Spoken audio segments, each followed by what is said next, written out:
हा सरळ सरळ संविधानाचा घात आहे. कारण शांततापूर्ण मार्गाने जे काही आंदोलन चाललेलं ते चिघळवलं गेलं आहे, सरकारकडूनच गेलं आहे. कारण पोलिसांशी सुद्धा आम्ही बोललो तिकडे, तर पोलीस स्वतः बोलले आम्हाला वरून ऑर्डर्स असतात, आमचं काही स्वतःहून हे नसतं की आम्ही स्वतःहून लाठीचार्ज करत नाही, आम्हाला वरून ऑर्डर येतात ते आम्ही फॉलो करतो. मग आता हे ऑर्डर देतं कोण? ते गव्हर्नमेंटच ऑर्डर देतं ना, जे सरकारमध्ये.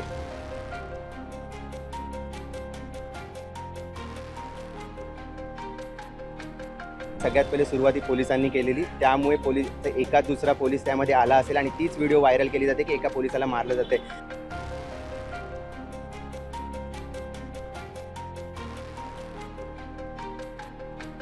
ते काही आतंकवादी नव्हते, ते फक्त स्वतःच्या हक्कासाठी आणि अकाउंटेबिलिटीसाठी तिथे आलेले होते.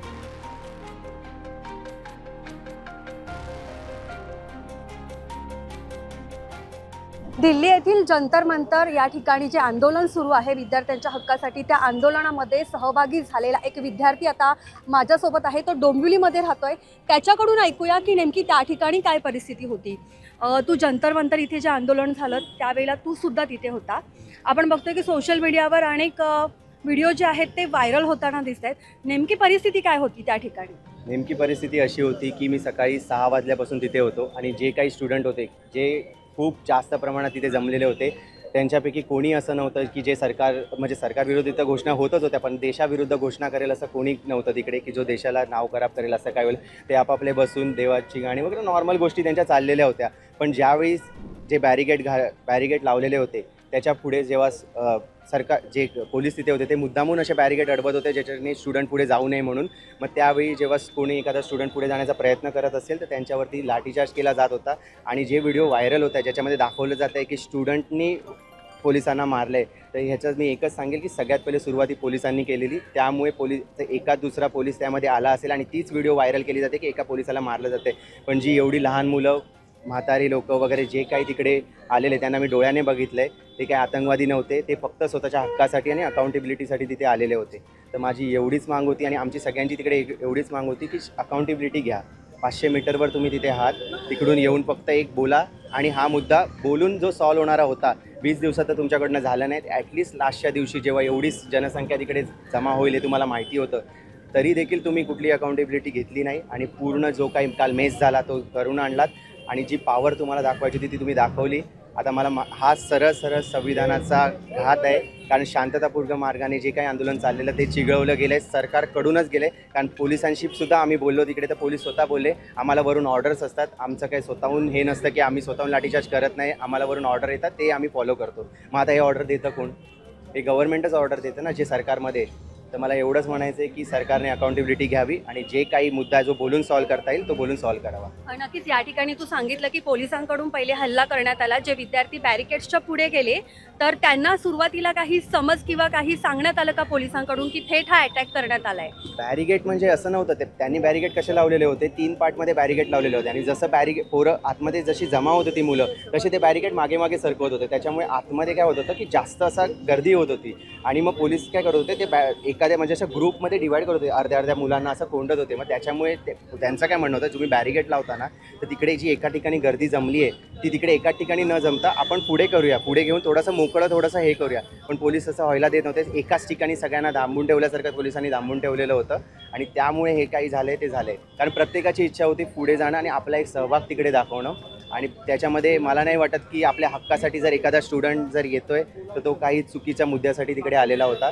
तो नॉर्मल त्याचा हक्क मागत होता. बाकी ज्यांना जे पसरवायचे ते पसरवू दे. मी जे ग्राउंड रिॲलिटीमध्ये डोळ्यांनी बघितले ते मी तुम्हाला सांगतो. नक्कीच या ठिकाणी बरेचसे पोलीस जे आहेत ते सिव्हिलमध्ये आलेले आणि काही पोलिसांनी नेमप्लेट सुद्धा लावल्या नव्हत्या. तर तुझा अनुभव नेमका काय होता?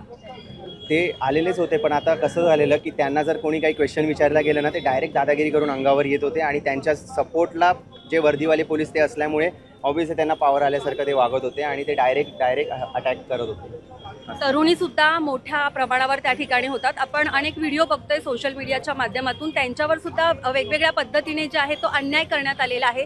तुझ्यासमोर एखादी अशी काही घटना घडली का ती त्या ठिकाणी तू बघितलं आणि तुला पहिल्यांदा असं वाटलं की हा जो प्रकार आहे हा लोकशाहीला शोभणारा नाहीये?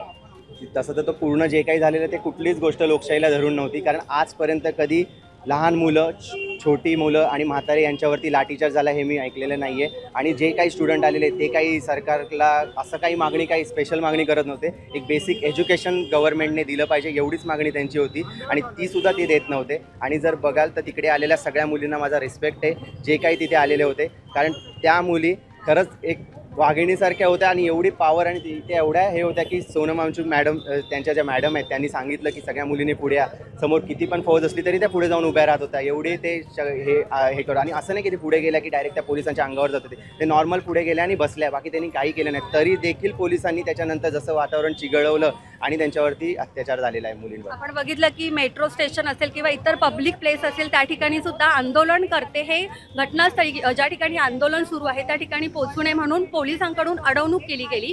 ह्या आंदोलनाच्या ठिकाणाहून तू डोंबिवलीपर्यंत पोहोचताना तुला स्वतःला काही अडचणी आल्या का? मुळात मला जातानाच पटेल चौक होतं, ते मेट्रोचं स्टेशन बंद करण्यात आलेलं होतं. आम्हाला पटेल चौकच्या आधीचं जे स्टेशन आहे तिथे उतरावं लागलं आणि तिकडून कमीत कमी तुम्ही बोलाल तर अर्धा तास वॉकिंग डिस्टन्स होतं जंतर मंतरपर्यंत. तिथपर्यंत आम्ही चालत गेलो, कारण जायचं तर होतंच आम्हाला. आणि येताना त्यांनी पटेल चौक चालू ठेवलेला, पण बाकी स्टेशन त्यांनी बंद ठेवलेले होते. आणि बळजबरीने रस्ते फिरवण्यात आलेले कुठून पण, म्हणजे जिथून जवळ आम्ही पोहोचू शकत होतो तसं न करता पटेल चौक जो की डायरेक्ट जंतर मंतरच्या एकदम जवळ येतो तिकडे पूर्ण बंद केलेलं होतं. तुझ्यावर लाठीचार्ज झाला या आंदोलनाच्या दरम्यान? नाही, माझ्यावरती लाठीचार्ज झाला नाही, कारण काही कसं झालं की एकदम जो घोळका होता तो पुढे असल्यामुळे ते लाठीचार्ज झाला नाही. पण मी माझ्या डोळ्यांनी लाठीचार्ज बघितला, मी लोकांची डोकं फोडलेली बघितली. त्यानंतर ज्या प्रकारे मुलं डोक्याला रुमाल बांधून फिरत त्याचे व्हिडिओसुद्धा माझ्याजवळ आहेत की ज्या प्रकारे डोकं जात होती. आणि खरंच ते म्हणजे नाही बघू शकत असं दृश्य होतं. काय मागणी तुझी सरकारकडे? बेसिक मागणी आहे एज्युकेशन. आणि आज आपल्या एवढा देश डेव्हलपमेंटच्या रस्त्यावर असताना जर एज्युकेशन आणि हेल्थ एवढी बेसिक मागणी जर आत्तासुद्धा करावी लागत असेल ना, तर हे सरकार कंप्लीट फेल आहे, मला असं वाटतं. नक्कीच आपण बघितलं आपल्यासोबत दिल्ली येथील जंतर मंतर या ठिकाणी जे आंदोलन झालं त्या आंदोलनामध्ये सहभागी झालेला एक डोंबिवलीकर विद्यार्थी होता. आणि या ठिकाणी त्यांनी स्पष्टपणे सांगितलेले आहे की ग्राउंड लेवलवर नेमकं काय झालं. पहिला अटॅक हा पोलिसांकडून करण्यात आला आणि हे जे आंदोलन आहे हे सरकारकडून चिघळवण्यात आलं. पोलिसांना ज्या वेळेला या सर्व विद्यार्थ्यांनी रिक्वेस्ट केली त्यावेळेला पोलिसांकडून असं सांगण्यात आलं की आम्हाला वरतून ज्या आहेत ऑर्डर्स आलेल्या आहेत आणि या ऑर्डर्स आम्हाला फॉलो कराव्या लागतील. या व्हिडिओबद्दलच्या तुमच्या प्रतिक्रिया तुम्ही आम्हाला कमेंट बॉक्समध्ये सांगू शकता. कल्याण डोंबिवलीहून मयुरी चव्हाण, लोकमत.